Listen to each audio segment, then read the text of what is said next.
ఇక వార్తల్లోని వివరాలు చూద్దాం. రంజాన్ మాసమంతా కఠిన ఉపవాస దీక్ష నిర్వహించిన ముస్లిం సోదరులు రంజాన్ పర్వదినాన్ని పురస్కరించుకొని ఈద్గాల వద్ద ప్రత్యేక ప్రార్థనలు చేశారు. నెల్లూరు జిల్లా దుత్తలూరు మండలంలో రంజాన్ పండుగను పురస్కరించుకొని ముస్లిం సోదరులు ఈద్గాల వద్ద నమాజ్ చదువుకొని ఎంతో ఆనందంగా పండుగ నిర్వహించుకున్నారు. నమాజ్ ముగించుకొని అందరూ ఆలింగనం చేసుకొని శుభాకాంక్షలు తెలియజేసుకున్నారు.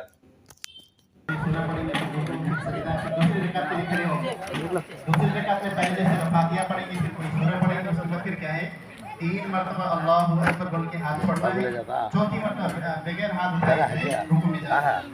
नियत करता हूँ ईद उल फितर की 2 रकात नमाज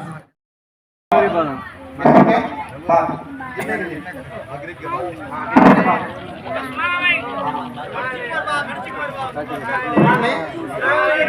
भाई ये सामान के पैसे देने वाले इंशाल्लाह देने के लिए कोशिश करो, जिम्मे पक्का टका लेकर दे दो।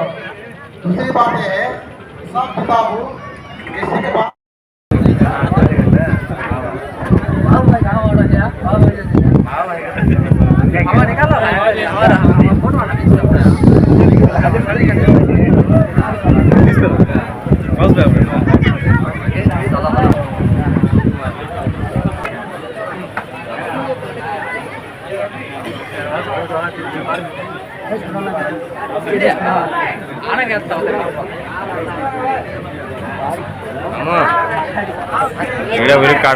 వార్తలు ఇంతటితో సమాప్తం. మళ్ళీ తిరిగి ప్రసారం అయ్యే టీవీ 9 న్యూస్లో కలుద్దాం. అంతవరకు సెలవు.